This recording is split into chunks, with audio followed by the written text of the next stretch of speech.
It's 1:45. You do sometimes. I think we do this with so many subjects, don't we? You think, hang on, there must be. You look for an answer. What is the answer? And you've got 20 different answers.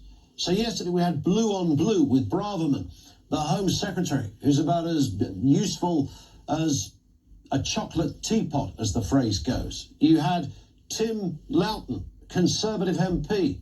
He's a Brexiteer. He's not a soft liberal lefty Tory MP. Questioning Braverman about the legitimacy of arriving in the UK from an unnamed African country, as he gave as his example. We have the lawyer we just spoke to, says, no, it's all legit. If you come here and claim asylum, it doesn't matter what your method was of getting here. The minute you put your hand up and say, I'm claiming asylum, that is it. You become legit, or your status becomes legit. You might get booted out some weeks or months down the line, but your status in doing that doesn't matter. And then Alp say, well, actually, we've got to deal with this in another kind of way. Is there not like is there not a wise some old sage out there that could just pitch up? We need a wizard who could come along. What happened to wizards? Somebody who could come along and proclaim the truth. Right, you say this, you say that, 20 people over there say something else, but this is the answer. Where's Plato when you need him, for goodness sake? This in from Marie in Swansea. How did we deal with this in the past? Like 10 years ago when people weren't coming over the channel in their tens of thousands. Surely whatever we were doing then, we should be doing now. Well, again, this comes down to obfuscation and confusion. Because we're told, actually, this has been a particularly bad year in terms of channel crossings. 2001, it was over double this, and in other years, it's not been dissimilar. The difference is, it didn't happen on a dinghy across the channel. So we didn't see it. So therefore, we didn't form opinions on it and get all angry. Liam's in Folkestone, who's been hanging on since about 1973. Liam, good afternoon to you. Good afternoon, Ian. How are you? Yeah, nice to have you with us. You're kind of at the coalface down there in Folkestone, aren't you? Because this is the area, the geography of where much of this story manifests. Oh, yeah, it is. Night after night after night, the helicopter goes out. But It's been really quiet this week. It's been really, really quiet. I wondered that, because we haven't seen many figures for what's happened this week. What's going on?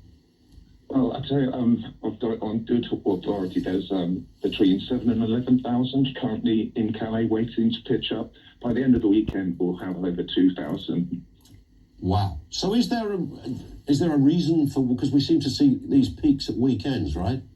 Well, no, it's not. It's the weather. It's like the wind. So it's right. Okay. Yeah. It's a dangerous crossing, as we know. Yeah. So it's going to start tomorrow, and it will continue over the weekend. So we'd expect about 2,000 by the end of the weekend. So this number could conceivably reach 50,000 by the end of this year. Oh yeah, easily.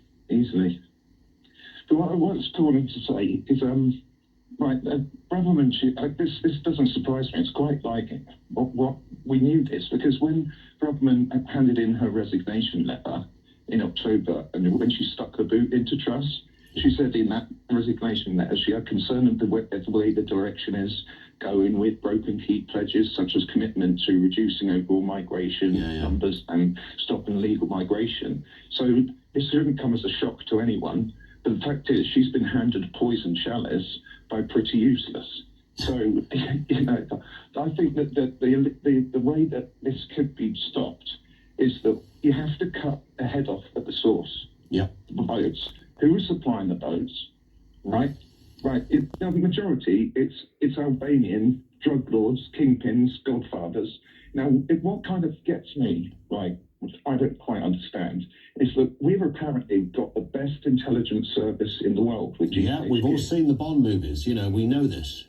Yeah, so if we can find Osama bin Laden in a cave in Pakistan, why can't we find Albanian drug lords and take them out? Just over the water in Calais, probably having an espresso in the local Starbucks before they kick off their business for the night.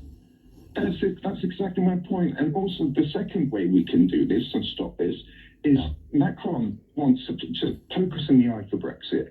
We keep throwing money and millions at him. The gendarmerie don't care. We need our boys' boots on the ground in Calais, going and patrolling that stretch of beach. Because I tell you, for damn sure, there won't be one single boat that leaves that shore. You would think. I mean, they keep saying, "Well, it's a big old coastline." Yeah, okay, it's big, but it's not. It's not the border of Canada and the United States. I mean, it's not so big that you couldn't put several thousand troops across the beach, right? Yeah, exactly. But Macron won't allow that, will he? Because it dilutes. They believe the sort of authenticity or the status of their own services. However, he did say about a year ago that they could. Why not set up an asylum seeker processing centre in Calais? But of course, Number 10, not unreasonably, said, well, that might be a bit of a magnet for people. Yeah, of course it would be. That would just create more of it. Listen, Liam, I'm going to move on just to get more voices on. Great call, though. Thank you for that. Interesting warning about the weather this weekend. Liam's in Folkestone. This is, massively affected, as he said. You hear those helicopters going over. You know what's happening. There are more crossings taking place. Ian is in Nottingham.